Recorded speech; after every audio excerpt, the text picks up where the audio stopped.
Hello everyone, welcome to our Gayatri online classes और Gayatri commerce classes. Students, आज हम cost accounting का जो है एमसीक्यूज क्वेश्चंस देखेंगे। टोटल 10 क्वेश्चंस हम रिवीजन करने वाले हैं इसमें, तो लास्ट तक बन के रहिएगा, ठीक है? लास्ट तक वीडियोस देखिएगा। शॉर्ट में अब हम एमसीक्यूज रिवीजन भी हर एक चैप्टर का और सब्जेक्ट वाइज से एमसीक्यूज हम प्रिपरेशन करेंगे। पहला क्वेश्चन आज बच्चों हम देखते हैं। जो भी सेशन में नए हैं प्लीज हैंड राइज कर लीजिएगा ताकि मुझे पता चले।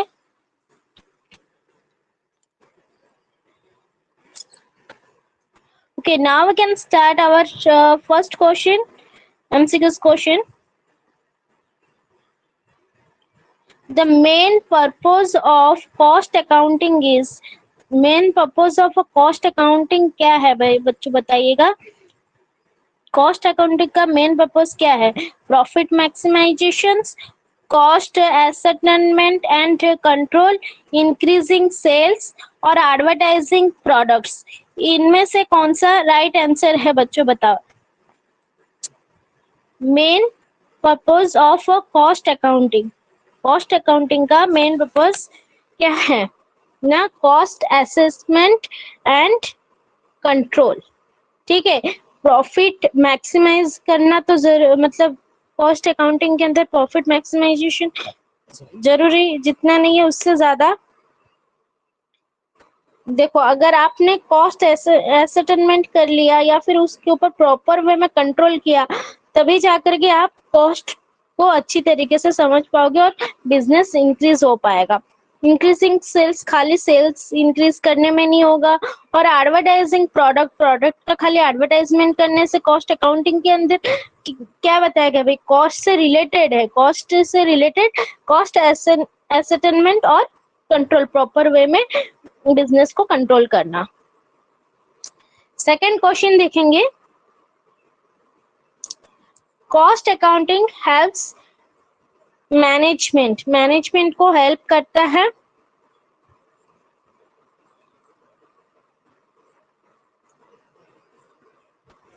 कॉस्ट अकाउंटिंग मैनेजमेंट को हेल्प करता है किसके लिए? ना कॉस्ट कंट्रोल, प्रॉपर वे में कॉस्ट कंट्रोल,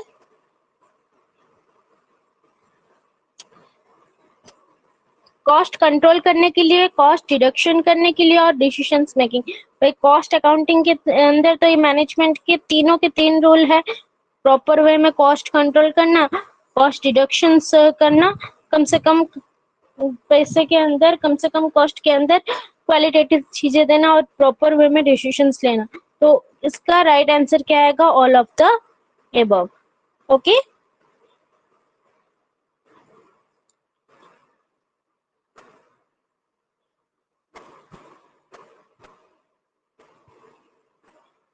थर्ड क्वेश्चन हम देखेंगे बच्चों। Determining the cost of a production is known as, cost of the production बताइएगा। ये product, cost of a product known as cost control, cost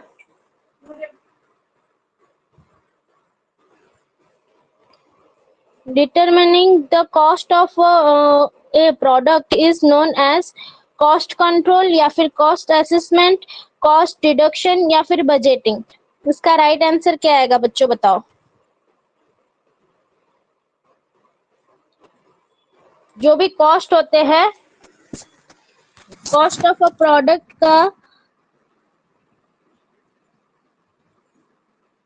tellings का आएगा, क्या आएगा बताओ। Sunita, Priyanka,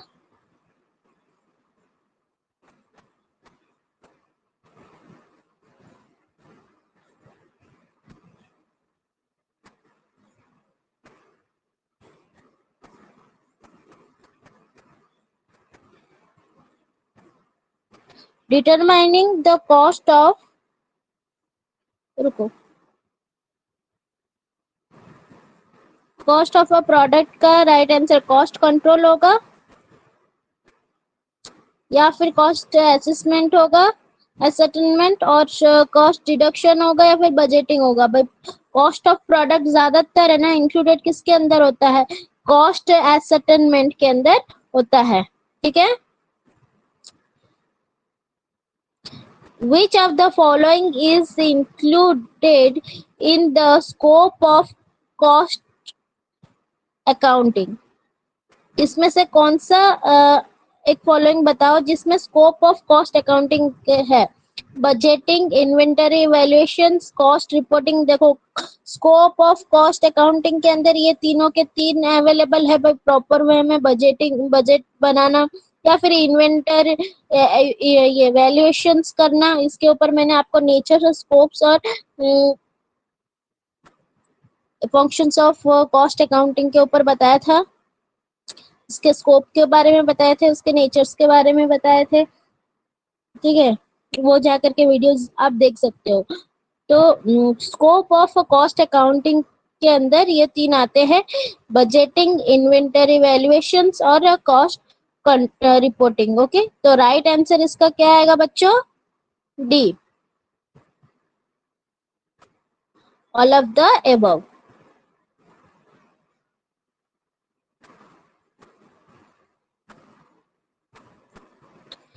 fifth number question देखेंगे।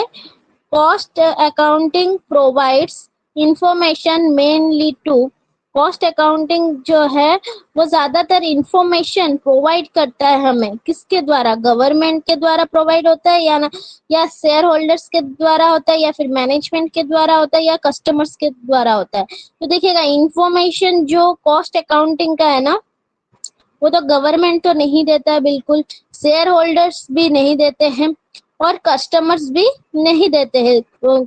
कस्टमर्स को कौन आकर के आपका कॉस्ट अकाउंटिंग देखेगा कि आपके बिजनेस के अंदर कितना मुनाफा हुआ है, कितना नुकसान हुआ है। बट मैनेजमेंट के अंदर हर एक चीज का रिपोर्टिंग होता है, हर एक चीज का फाइनेंशियल स्टेटमेंट बनता है। तो राइट आंसर इसका क्या आएगा, इंफॉर्मेशन कौन यहाँ पे पूछा गया भाई, इंफॉर्मेशन कौन प्रोवाइड करता है ना, मैनेजमेंट हमें इंफॉर्मेशन प्रोवाइड करता है कि कॉस्ट अकाउंटिंग को किस तरीके से हम चला पाए।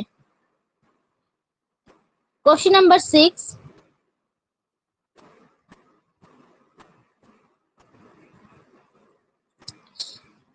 Cost accounting helps in, cost accounting ज्यादातर हेल्प हमें किस चीज में करता है, fixing selling price, controlling expenses और इंक्रीजिंग इफिशिएंसी। देखिएगा हमारा जो कॉस्ट कंट्रोल है ना, उसका एक फिक्सिंग सेलिंग प्राइस रहता है, फिक्स्ड रहता है उस ये जो अपना प्रोडक्ट सेल करने के लिए, और प्रॉपर वे में है ना एक्सपेंस के ऊपर कंट्रोल, जैसे कि डिडक्ट कॉस्टिंग, मतलब अननेसेसरी एक्सपेंसेस को कंट्रोल करने में हेल्पफुल करता है कौन ना, कॉस्ट अकाउंटिंग हमें हेल्प करता है प्रॉपर वे में हमारे एक्सपेंस जो एक्सपेंसेस है उसको कंट्रोल करने में, और इंक्रीज इफिशिएंसी, हमारे इफिशिएंसी भी इंक्रीज करता है। तो राइट आंसर इसका क्या आएगा बच्चों ना, all of the above. Okay, इसका राइट आंसर क्या आएगा, all of the above.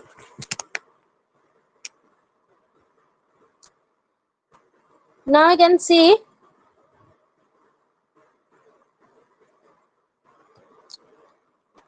question number 7.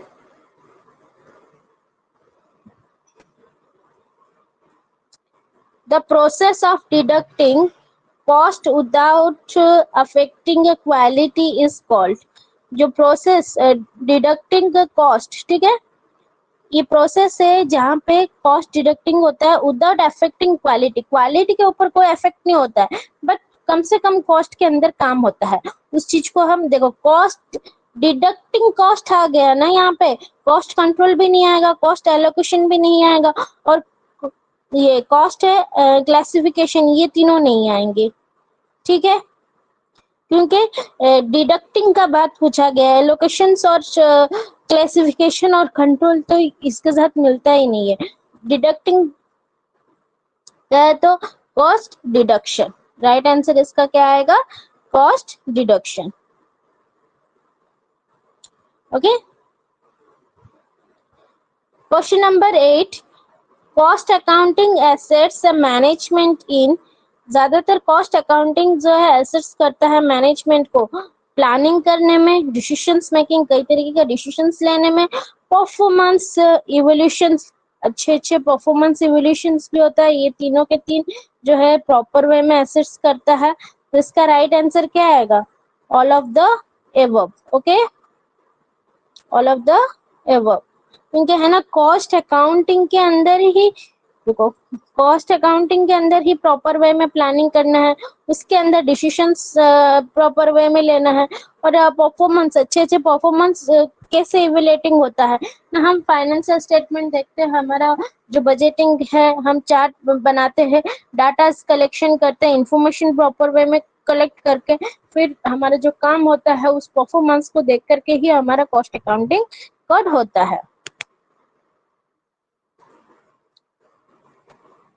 Question number 9. Valuations of cost is a part of the scope of, देखिए वैल्यूएशन ऑफ कॉस्ट जो है ये एक पार्ट है स्कोप ऑफ किसका? फाइनेंशियल अकाउंटिंग का, न कॉस्ट अकाउंटिंग का, न मैनेजमेंट अकाउंटिंग का, न टैक्स अकाउंटिंग का। वैल्यूएशंस ऑफ प्रॉपर वे में वैल्यूएशन किया जाता है ना, स्कोप ऑफ कॉस्ट अकाउंटिंग के अंदर होता है।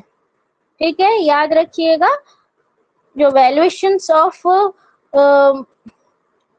स्टॉक होता है वो ज्यादातर कॉस्ट अकाउंटिंग के अंदर होता है। Cost reports are prepared mainly for, cost report जो है हमारा कॉस्ट रिपोर्ट है वो प्रिपेयर किसके लिए होता है? ना गवर्नमेंट के लिए होता है, ना इंटरनल मैनेजमेंट के लिए होता है, ना कस्टमर्स के लिए होता है, ना पब्लिक के लिए होता है। भाई गवर्नमेंट के लिए तो बिल्कुल भी नहीं होता है कॉस्ट रिपोर्ट, और रहा कस्टमर्स के लिए भी तो नहीं होता है ना। पब्लिक के लिए क्या होता है कि नहीं होता है? पब्लिक के लिए जो आपके ऑर्गेनाइजेशन है उसके ऑर्गेनाइजेशन के अंदर पब्लिक आते हैं कॉस्ट आपका कितना, कॉस्ट रिपोर्ट क्या है देखने के लिए? बिल्कुल भी नहीं। तो इसका राइट आंसर क्या आएगा? Internal management. ओके, ये हो गए 10 क्वेश्चंस आज के रिवीजन। आगे हम और भी इस तरीके से शॉर्ट रिवीजन बेस लगाएंगे। तो मेरे चैनल में ज्वाइन कीजिएगा और मेरे टीचमीट ऐप को फॉलो कीजिएगा ताकि आपको और भी सारे नॉलेज मिल सके। Follow my Teachmint platform to get informative videos और इंफॉर्मेटिव नॉलेज। और मेरे टीचमीट प्लेटफॉर्म का नाम क्या है? ना Gayatri commerce classes. Okay, you can join in this. Thank you all of you. Have a good day.